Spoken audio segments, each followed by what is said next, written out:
Okay, we're going to talk about 3.4 proofs with perpendicular lines. First, a review. Perpendicular lines are formed when two lines intersect at right angles. And we usually show that with the right angle marking there.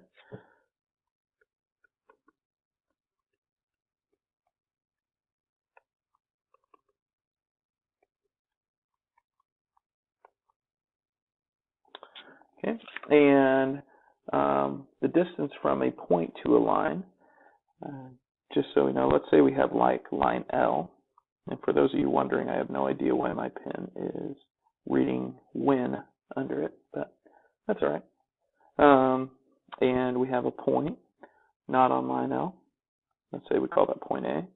Well, if we go from point L to, or from point A to point L at a right angle, that is the shortest distance from a point to a line. So that is generally where we measure that length. So the length we are looking for when we're going from a point to a line is the perpendicular line intersecting that line through the point. So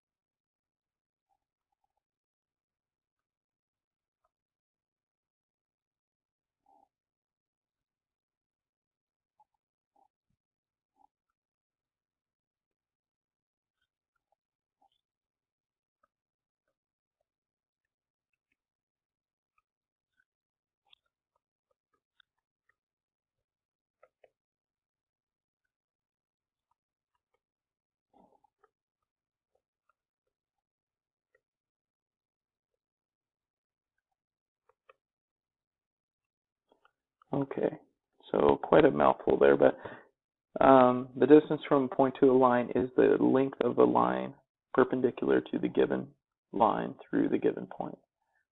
All right, and the last one is the distance formula. And let's say we're given 2 points, say like x1, y1, and x2, y2. The distance formula says the distance between those 2 points in a coordinate plane is equal to the square root of x2 minus x1 quantity squared plus y2 minus y1 quantity squared. All right, that is the distance formula. And so let me fix that up there. So if I'm given 2 points, we can quickly find the distance by using that formula there. Okay, so now with that information in hand, let's go ahead and take a look at a few of the postulates that we'll be working through. So the first, the linear pair postulate. Postulate says we have a line and another, we'll say a segment or array there. I'm going to call this y, and we'll call this x. And let's call this angle 1 and angle 2. And angle 1 and angle 2 are congruent. So if angle 1 is congruent to angle 2, then y is going to be perpendicular, upside down t there is perpendicular to x. So the linear pair perpendicular postulate says that these two angles are congruent. They form a linear pair. Therefore, the two lines must be perpendicular, because this has to be a right angle then, and this has to be a right angle because 180 degrees, congruent 180 degree pair is each of those have to be 90 degrees. The perpendicular transversal theorem, another theorem you'll use here, says, let's say you have 2 lines, let's call them L and M. We'll say those 2 lines are parallel to each other. And then we'll have a third line, say like N, going through there. And N is going to be perpendicular to L. So this one says if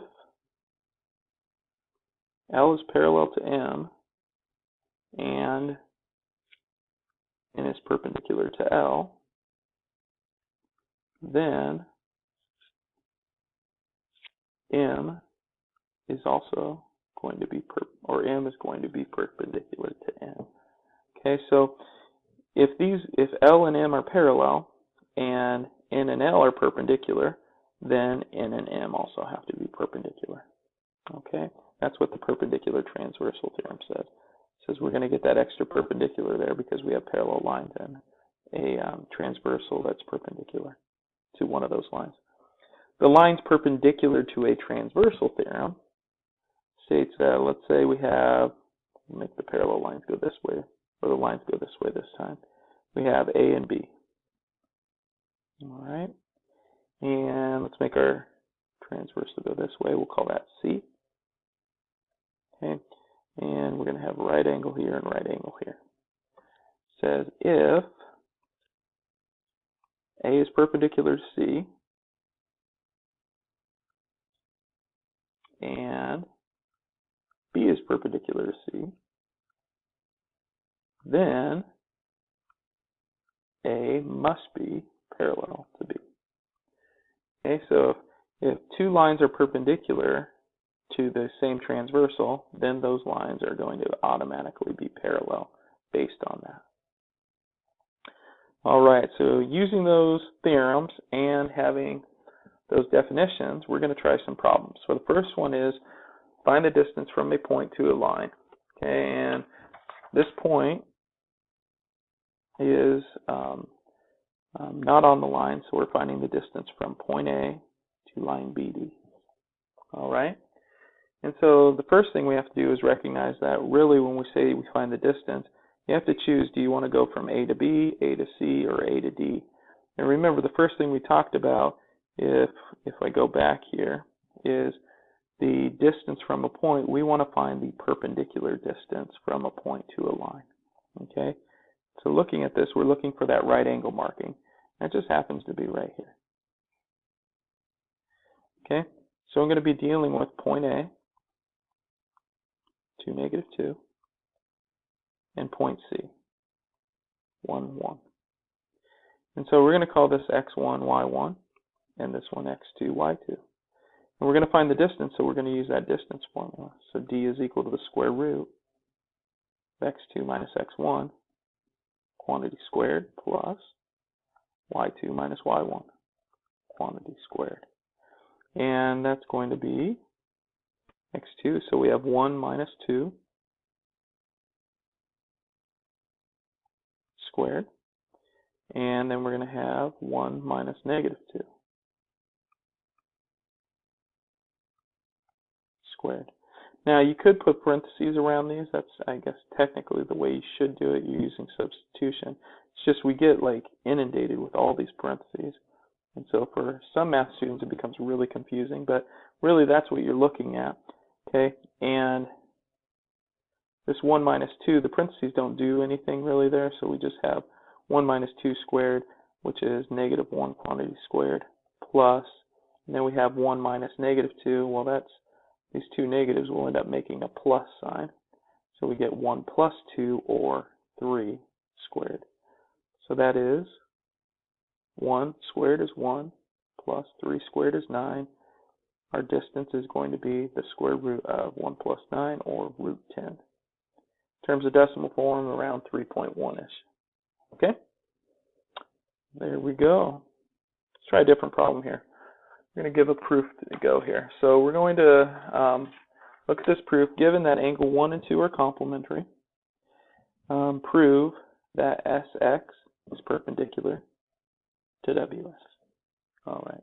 So let's just complete the reasons. 1 and 2 are complementary. Well, that was given that information right up here. And that means 1 plus 2 is equal to 90 degrees. That's just the definition of complementary angles.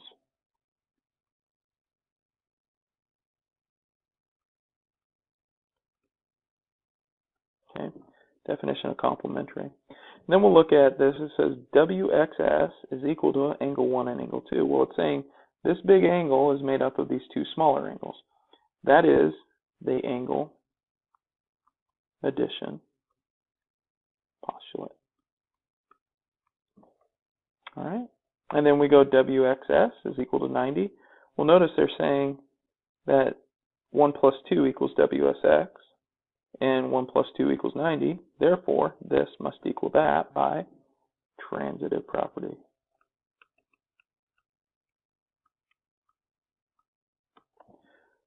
Okay, well, WXS is right.